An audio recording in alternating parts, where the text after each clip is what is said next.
Hi, everyone. Welcome back to episode 134. Today, I'm here with David Mill at Scelta. They were founded in 2023, so it's only been a year. And what they do is really, really exciting. They specialize in building robust custom apps and providing expert tech consulting specifically for the construction and manufacturing industry. They have a number of clients locally, and they're scaling up, but it's only been a year, so there's a lot of exciting things here at Scelta. So a little bit about David. He studied at Western University and completed a construction management certificate at St. Clair College and Cornell University. He's a former professional squash player, so that's what he does on his spare time, and former project coordinator at Petretta Construction.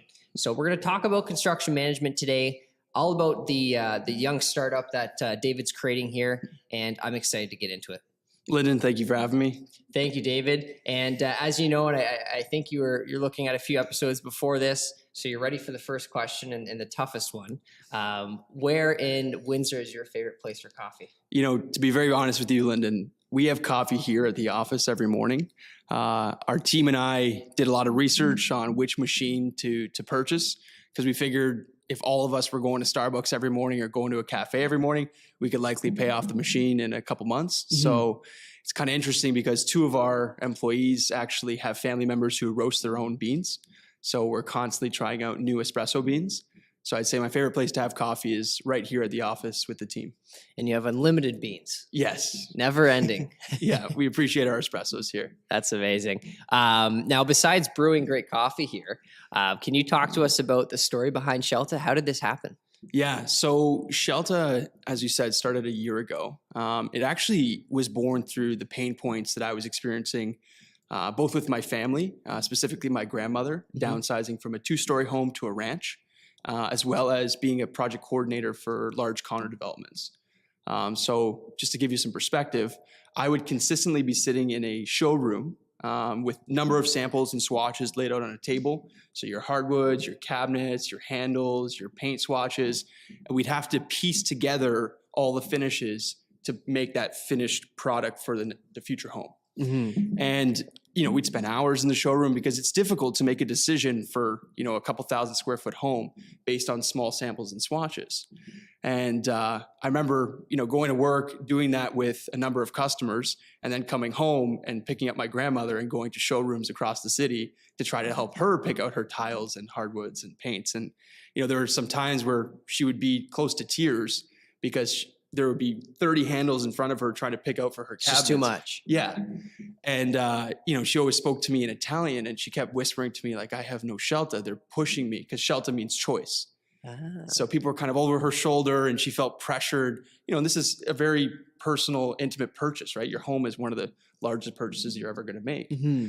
So when I noticed that, I started to look at configurators online. So I started looking at the Porsche configurator and the Tesla configurator, and even Lamborghini has a configurator. I noticed if we can configure these $100,000 vehicles with the paints, the interiors, the leathers, the steering wheel, the tires, the rims, you know, how different would it be if we put in a 3D floor plan based on the actual specs of the home and allowed customers to walk through their future home in 3D and pick out samples and swatches, but actually see them portrayed in their finished home. Mm-hmm.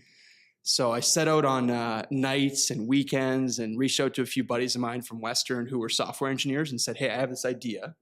I want to put together a configurator for homes. What are your thoughts? And, you know, I knew they were going to spend many hours and I wanted to make sure they were compensated for that. So my brother and I cleaned windows for 4 summers in a row. So we had a little bit of money saved up. Yes. So we took the funds from the window cleaning and paid it to our friends to basically build this initial prototype of the configurator. So many nights, you know, just on calls with them, and then they'd come over on weekends and we would sit at our parents' house and be building this configurator. Mm-hmm. And then finally we had a prototype that we felt confident enough with. So took the floor plans and the specs of the 150 unit condo building that was being built by Petretta at the time and portrayed it in a way that customers could just simply log in, pick their finishes, pick their samples, pick their swatches, and see how it went. So I brought it to my boss at the time, who's also, you know, a great teacher and mentor of mine, and asked him if we could use this configurator for the next condo building. And what was kind of the perfect storm was we just finished a 150 condo unit building next door, which was a very similar footprint number of units, floor plan size. So it was kind of the perfect A/B test to be like, okay, we did 150 units the traditional way in a showroom with samples and swatches. Now we're going to do it on a configurator and see how that goes. Mm-hmm. And the results were very good. The number of upgrades that were purchased because customers could actually see their finished unit, they were more inclined to make those purchases for upgrades. As well as the project management time spent with customers having to manually input all their selections, put together their contracts, put together the contractor scopes of work. It was a lot of labor when it came to doing it the traditional way. But through the configurator, it actually automated the paperwork. So every time that you would customize something in the app, it would be pre-generating your finished scope of work, and it would be pre-generating the customer's agreement. So at the end of it, the time saved and the upgrade spent was quite staggering. And I remember bringing it to my grandmother and letting her try it out. I was like, if my grandmother can use this app, then anyone could use this application. So I remember bringing it to her and showing her her kitchen. And all of a sudden she started clicking through different handles. I could see this big smile on her face. She started screaming Scelta. Yeah. She's like, I have a Scelta. I have a choice. You've given me choice. Hence the inspiration behind the name. I named it Scelta. And we were off to the races. So would you consider yourself an ideas guy? Because like you mentioned, you had to hire software engineers to do this work.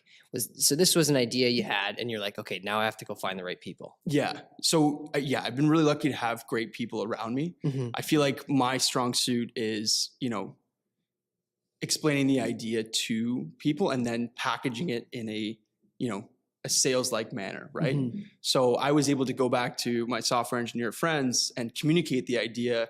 I would draw out rough, images of what I think it should look like. Yeah. And then I'd have them, put together a prototype, and I'd take a look at it and be like, okay, if I were a customer, I'd probably want to click here and click there. It's more, user-friendly this way. So I think from my perspective, I'm a bit more of the visionary, and my team who's actually doing the actual inputs and the coding, us together was a really strong team. So many people come up with ideas. I would imagine the average person comes up, whether they're in their day job, they come up with an idea. Yeah. How did you convince yourself to actually pursue this? Well, I took a bit of a risk because I had to take all the savings that I had made from the window cleaning and basically put it towards this application. So I took, I think calculated risk is important in any new venture, any new startup, right? You have to take that little bit of risk. But I also, once I started to see the reactions on the face of my grandmother, on the customers that were buying their condos, and the reaction that they were having and the time that we were saving, that gave me the confidence to really pursue it further. Yeah, I can't imagine like you just taking that leap, right? From because you were at Petretta, and then eventually did you just I'm going out on my own? Yeah, so I had great teachers and mentors at Petretta, and I came into that job, only having construction management knowledge from school, but as you know, it's a lot different when you get to the field. Yeah, all that's kind of thrown out the window. So I spent a couple of years with these contractors and watching how they would react to paperwork and how you can communicate with contractors better. So I had a really good knowledge base going into it of if I were able to portray the information to the contractor in an easier, more digestible way, they would likely receive it well. Mm-hmm. So going in with that knowledge of what contractors want to see was sort of like my strong suit in building the app. Was there somebody that pushed you to, this is a great idea, you have to pursue it? Like, you obviously need a sounding board, right? And that's important. Yeah. I mean, my dad is definitely, an advisor and mentor of mine. And he's always pushed me to try different things and, convinced me to go to Western. And I actually studied Italian language and culture. So nothing to do with construction management or anything like that. Wow. And at the time I thought, why would I, go to school for something that I'm not going to become an Italian professor, right? But his idea was I had the ability to travel the world, to meet new people, to play squash internationally. And so I really kind of built that confidence and got to experience different parts of the world. And I think that, that knowledge, just feeling confident, meeting new people and bringing people together for a business idea was sort of pushed me. And confidence is the big thing, Yeah. especially, and it's been about a year that Scelta has been in place. Yeah. How did you get the confidence to have your first contract, your first signed deal where Yeah. you could actually take this configurator and put it into market? Yeah. So I approached a few builders about the configurator because it was starting to gain some traction, Mm-hmm. and subcontractors were starting to talk about it. And there was sort of a buzz around what is this new software? Because, at the time when I first came into construction, it was probably the hottest time for Windsor building condos, like right before COVID. And during COVID, condo buildings were going up like crazy, right? They were. There was the most cranes in Windsor, record number of cranes building condos. It's only one crane. Yeah. Linden crane. Linden crane, yes, exactly. Yeah.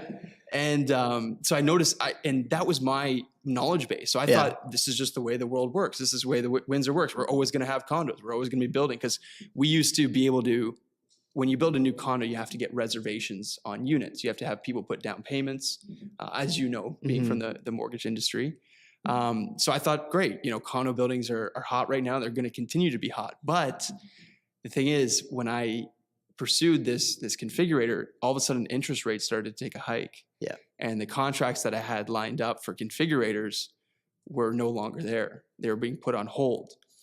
So here I am, left the job, building this configurator with no clients, right? It's just me and a software developer named Jared, who's still with me to this day. And we thought, shit, maybe that was a bad call. But our saving grace was we developed really good relationships with subcontractors. Mm-hmm. So we were consistently visiting subcontractors' offices, visiting them on site. So when they heard that we were off on our own and building software, they said, hey, you think you can build a software for my company? I'm having a lot of problems like tracking hours, tracking my budgets. You built software for construction. Maybe you can build something for me. Mm-hmm. And, Pinpoint Carpentry, they came along, and Mike and I, the owner of Pinpoint, had a great relationship. And he had been wanting a software for a while for his 25 employees. So he took a chance on me to build him a project management software. Because while I was working in the construction industry, we were using big box softwares, one called Procore. And Mike tried to adopt that big box software and was having a ton of trouble getting his employees to hop on board, right? And utilize the software. So we just set out to, what features are you looking for, Mike? And how do you want your software to look? And he gave us a few ideas, and we started out with 4 features: clocking in, clocking out, tracking your budgets, tracking change orders, and setting schedules. So it's just a very simple app, nothing to it. Yes. And we brought him a prototype, and we introduced it to his employees, and we're going to give it a try. So this happened, you've developed the configurator, you have this product. You weren't throwing thousands of dollars into advertising. It's not like you created a website and you're like, okay, I'm just going to throw this on Google Ads and hopefully somebody clicks on it, downloads it, and that's it. So this happened organically with your past relationships that you built in the business? Yes. Well, to be quite honest with you, we spent the first 3 months of that configurator really pushing hard with sales calls. Okay. Even to the point where we would reach out to American clients as well.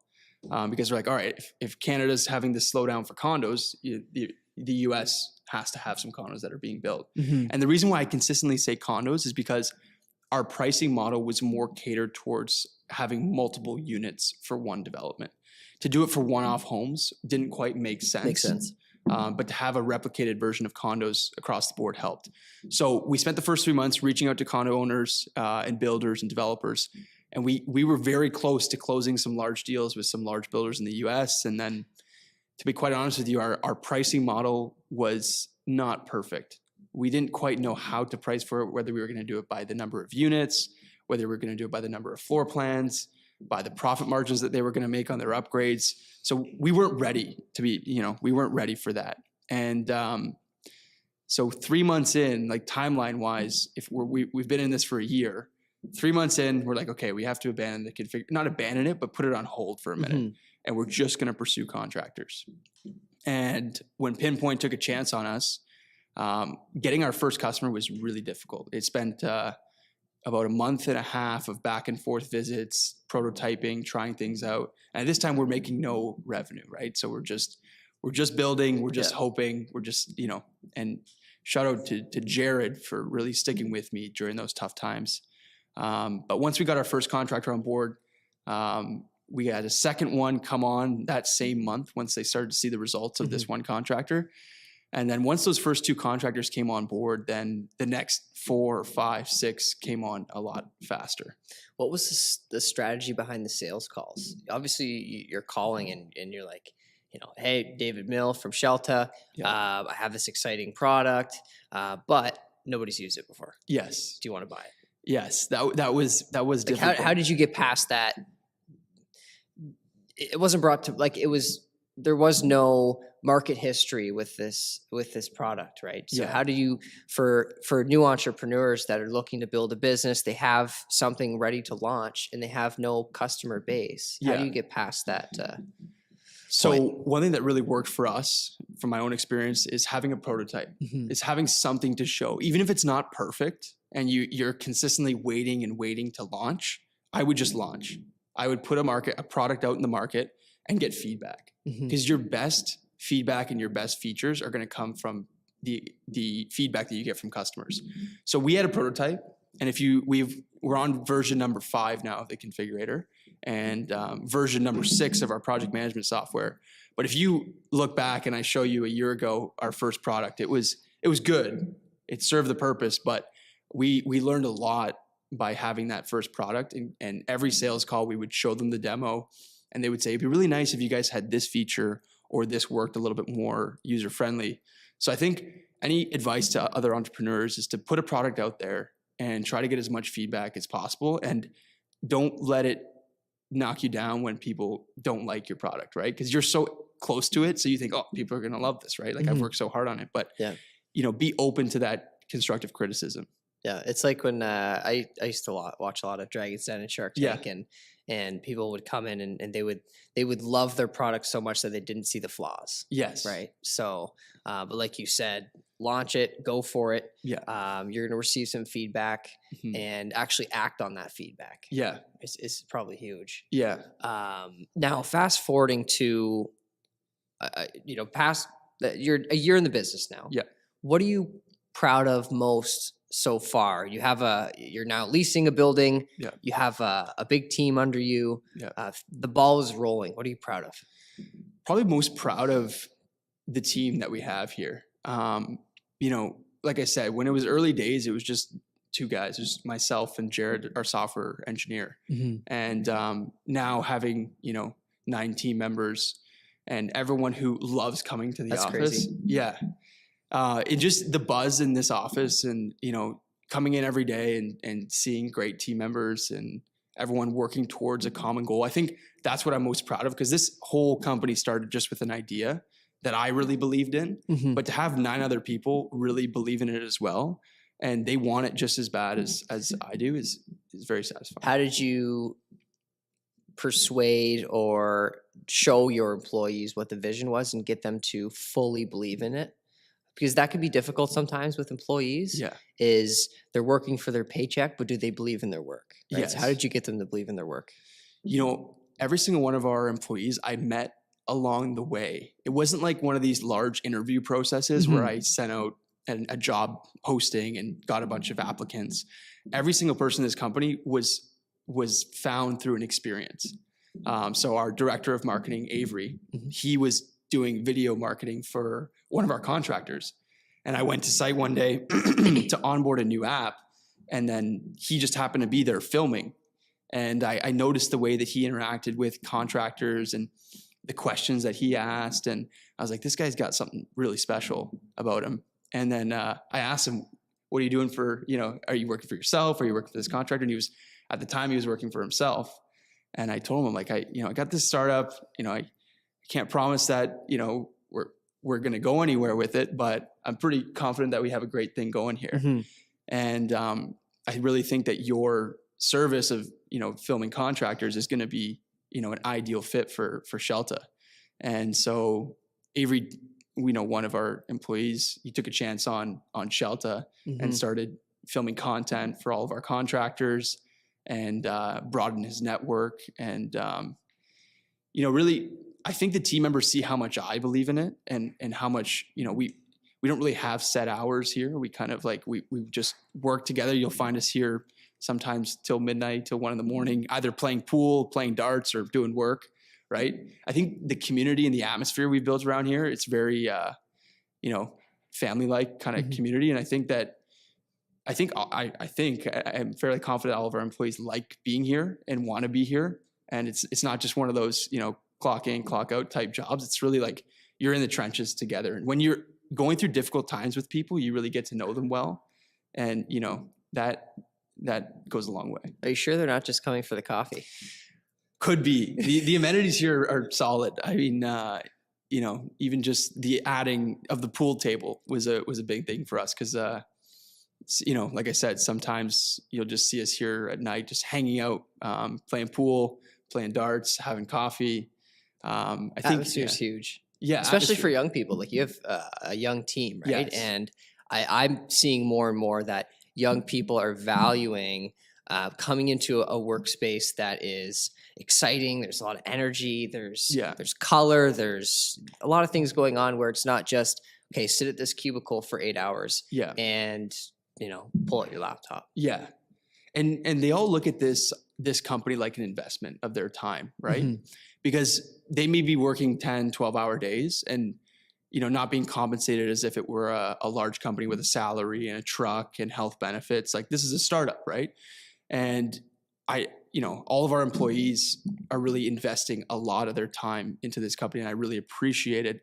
And I think they see the long-term vision. I think they see how our clients react to us and, the way we're able to wow a lot of our customers. And I think they see that growing, and they're all in it for the long term.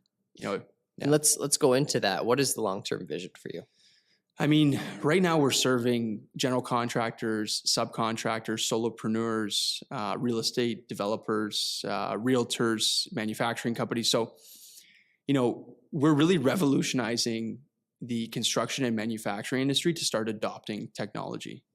So I think long-term, once companies realize the benefits of having a personalized software, because there are many software offerings out there. Like we have many competitors, but really what sets us apart is our boots on the ground mentality, is going to the construction site, going to their offices, interviewing not just the owner group, right? Interviewing the employees, watching how the employees react with the technology, right?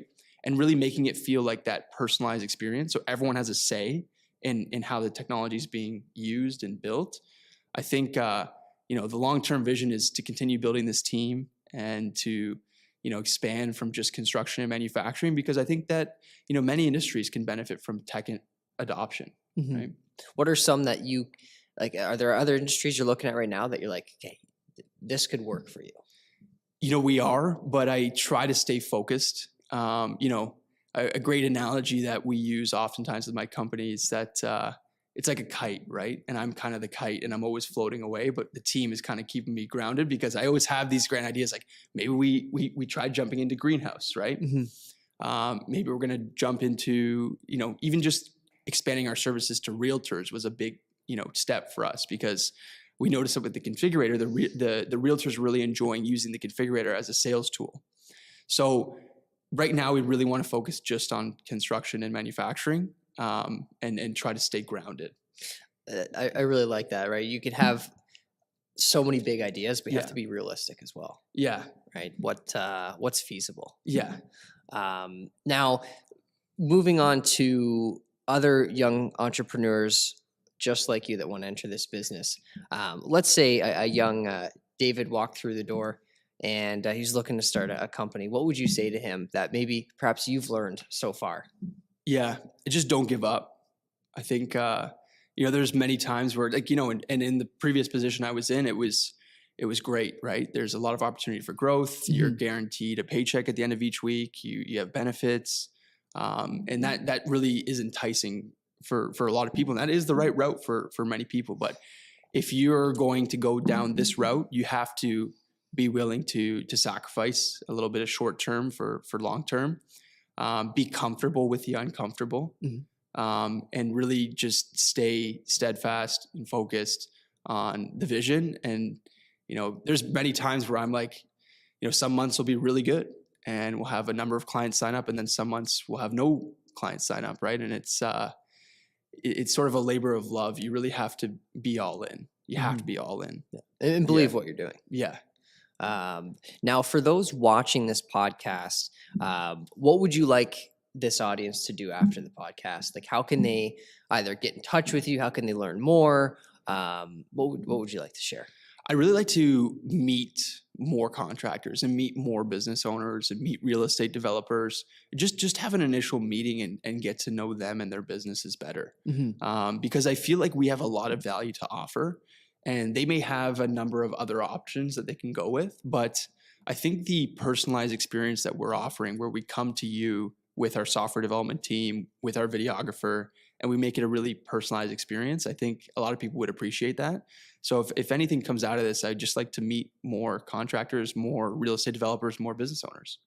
And maybe there's some young employees that are ready to work for you in the future. Because like you said, you didn't put out a posting, hey, I'm looking for this engineer, apply today, click on Indeed. You found all these people. Yeah. Right? So there's a lot of takeaways, I think, from this discussion today. Scelta's doing amazing things. The technology is terrific. They're constantly developing. You said generation 5? Yes. So they're growing. It's happening in Windsor, Essex. I'm definitely proud to see that it's happening in our region. So great work to yourself and your team. It's inspiring to see. And as a young entrepreneur myself, I really enjoy hearing your story. Thank you, Lennon. Thanks, David. Thanks to those watching. You can visit the whole episode anytime at coffeewithcrainer.com. We hope to hear from you.